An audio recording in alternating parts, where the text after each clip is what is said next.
पौष अमावस्या की कथा। नमस्कार भाइयों बहनों, जय मां गायत्री। आप सभी का मेरे यूट्यूब चैनल शुभकर माही अष्टों में स्वागत है। आज सुनते हैं पौष अमावस्या की कथा। यह अमावस्या कार्तिक अमावस्या जितनी ही पवित्र मानी जाती है।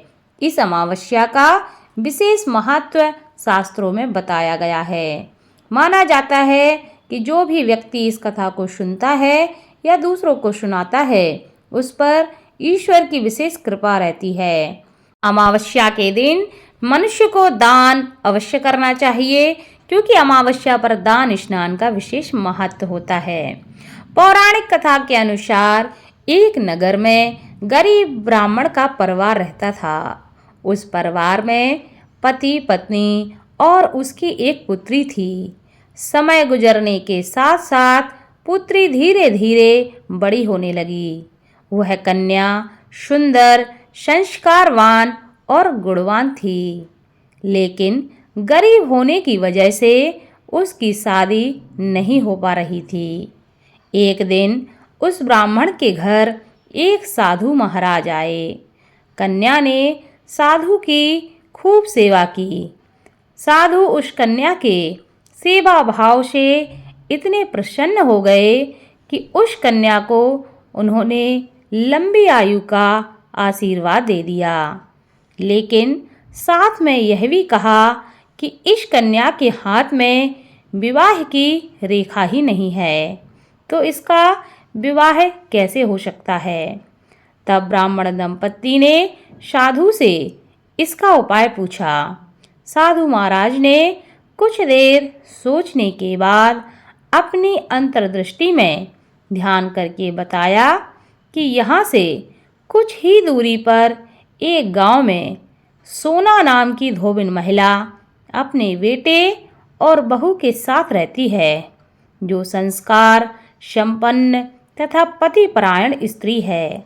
यदि यह कन्या उस धोबिन की सेवा करे और बदले में वह महिला प्रसन्न होकर इसकी शादी में अपने मांग का सिंदूर लगा दे और उसके बाद इस कन्या का विवाह हो जाए, तो इससे कन्या का वैधव्य योग नष्ट हो जाएगा।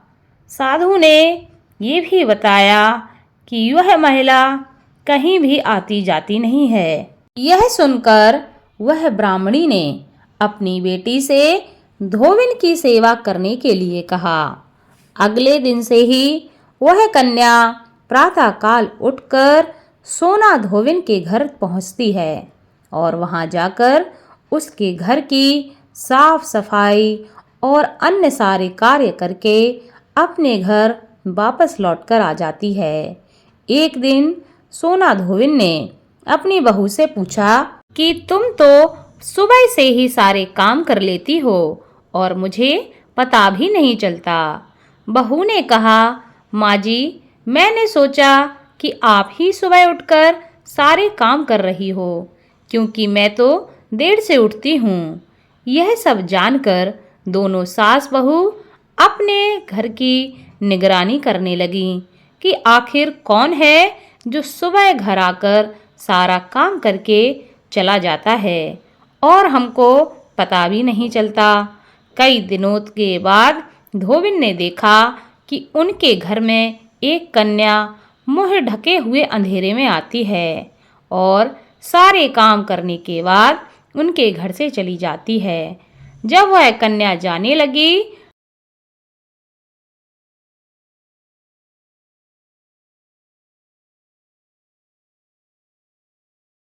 तो सोना धोबिन उसके पैरों में गिर पड़ी और पूछने लगी कि आप कौन हैं और मेरे घर चाकरी क्यों करती हैं। तब कन्या ने साधु द्वारा कही गई सारी बात उसको बता दी। सोना धोबिन पति परायण स्त्री थी और उसमें इतना तेज था, तो वह उस कन्या की मदद करने के लिए तैयार हो गई। सोना धोबिन के पति थोड़ा अस्वस्थ थे। उसने अपनी बहू से अपने लौट आने तक घर में रहने के लिए कहा। सोना धोबिन ने जैसे ही उस कन्या की मांग में अपना सिंदूर लगाया, सोना धोबिन का पति मर गया। उसे इस बात का पता चल गया। सोना धोबिन उस दिन अपने घर से निराजल ही चल पड़ी थी, यह सोचकर कि रास्ते में उसे कहीं पीपल का पेड़ मिलेगा तो वह उसे भंवरी देकर और परिक्रमा करके ही जल ग्रहण करेगी। उस दिन अमावस्या थी। ब्राह्मण के घर से मिले हुए पकवान की जगह सोना धोबिन ने ईंट के टुकड़ों से 108 बार भंवरी देकर 108 बार पीपल के पेड़ की परिक्रमा की और उसके बाद ही जल ग्रहण किया। ऐसा करते ही उसका पति फिर से जिंदा हो गया। इसीलिए अमावस्या के दिन पीपल वृक्ष की महिलाएं परिक्रमा करती हैं, उनकी पूजा करती हैं, क्योंकि ऐसा करना शुभ माना जाता है। अमावस्या के दिन पीपल को जल देने से हमारे पितर जो हैं वह प्रसन्न होते हैं और कुंडली से पितृदोष समाप्त भी होता है।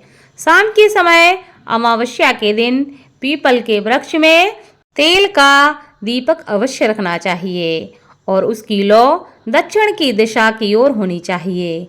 ऐसा करने से कुंडली में पितृदोष जैसी समस्याएं समाप्त होती हैं और हमारे पितृ प्रसन्न होते हैं और उनकी कृपा से जीवन में सुख समृद्धि और खुशहाली बनी रहती है। इसी के साथ अगहन माह अमावस्या की कथा संपन्न हुई। इस कथा को ज़्यादा से ज़्यादा शेयर करें ताकि आपके साथ आपके अपने भी इस कथा को सुनकर लाभ ले सकें। धन्यवाद।